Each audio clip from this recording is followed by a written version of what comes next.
para wali itu bukan hanya dalam satu level, tidak dalam satu tingkat yang sama, tapi ada tingkat-tingkatan, istilahnya eskalasi para wali. Eskalasi atau tingkat-tingkatan para wali itu diukur fi wara'ihi, zuhdihi, wa taqarrubihi ilallah. Wirainya, zuhudnya, dan taqarrubnya kepada Allah subhanahu wa ta'ala. Tingkatan yang tertinggi disebut waliyul aqtab, wali kutub. Wali kutub itu wali tingkatan tertinggi. Sak donya dalam satu zaman hanya satu. Selama wali kutub ini masih hidup, Allah tidak akan mengangkat wali kutub yang lain. Setelah wali kutub itu wafat, Allah mengangkat wali kutub lagi. Kayak Imam Zainal Abidin, Sayyid Muhammad Al-Baqir, Syekh Junaid Al-Baghdadi, Ibnu Athaillah As-Sakandari. Mereka, beliau-beliau itu tidak satu zaman, tidak satu masa. Tingkat di bawahnya namanya waliyul a'immah. Kalau waliyul a'immah itu sak donya dalam satu masa jumlahnya selalu dua. Wafat satu, Allah segera mengangkat satu lagi, waliyul a'immah. Di bawahnya lagi ada waliyul autad.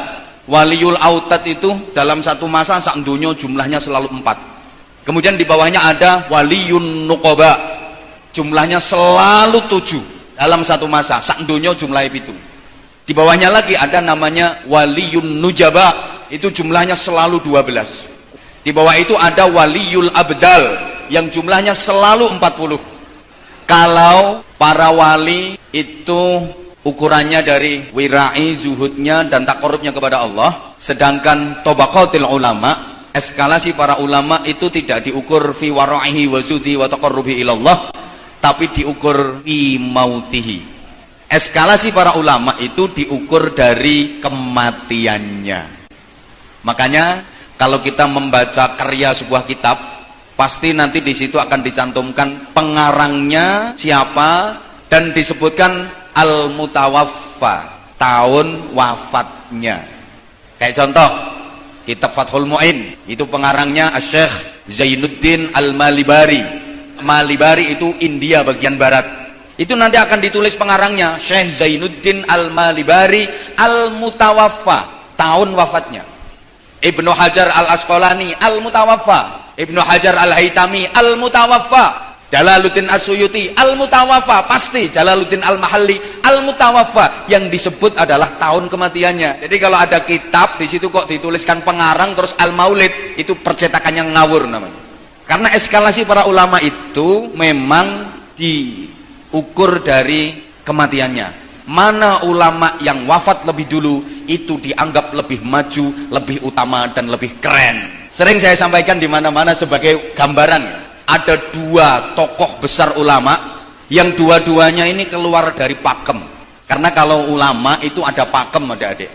Jika beliau namanya Ahmad, itu menurut pakem mendapatkan alam laqab atau mendapatkan titel Syihabuddin. Ahmad siapapun itu titelnya Syihabuddin, selalu begitu pakemnya. Kalau namanya Muhammad sesuai pakem itu titelnya selalu Syamsuddin. Dua ulama ini keluar dari pakem. Yang satu namanya Ahmad bin Husain bin Ahmad Al-Asfahani, pengarang kitab Ghayatul Ikhtisar atau yang terkenal dengan sebutan Takrib. Kitabnya tipis tapi luar biasa. Beliau namanya Ahmad, tapi titelnya bukan Syihabuddin. Beliau diberi titel Syihabul Millah. Satunya namanya Abu Hamid Muhammad bin Muhammad Al-Ghazali. Beliau namanya Muhammad. Harusnya kalau sesuai pakem titelnya Syamsuddin, tapi beliau titelnya Hujjatul Islam. Dua ulama ini sama-sama hebat. Ini saya akan ceritakan eskalasinya ya. Imam Abi Syuja, pengarang Takrib, lahir tahun 1047 Hijriah. Beliau wafat tahun 1197 Hijriah. Jadi usianya 150 tahun. Panjang banget usianya. Sementara Imam Ghazali lahir di tahun 1060 Hijriah, wafatnya pada tahun 1111 Hijriah, dalam usia 51 tahun. Dua ulama ini menangi dalam satu zaman. Imam Abi Syuja lahir duluan tapi wafatnya belakangan karena usia beliau sampai 150 tahun. Imam Ghazali lahir belakangan, wafatnya duluan, usianya cuma 51 tahun. Setelah Imam Ghazali wafat, Imam Abu Syuja itu masih hidup 86 tahun. Para ulama ketika menentukan ayyuhuma aqdam baina Abi Syuja wal Ghazali, mana yang lebih utama, mana yang lebih keren antara Imam Abi Syuja dan Imam Ghazali, para ulama menyatakan Ghazali aqdam, Imam Ghazali yang lebih keren. Kenapa? Karena mati lebih dulu. Dua-duanya sama-sama hebat. Kalau dari sisi karya keilmuan, Imam Ghazali menang. Kitab karya Imam Ghazali itu luar biasa, sampai nggak ada ulama yang bisa menandingi Imam Ghazali ketika meringkes kitab karangannya Imam Haramain.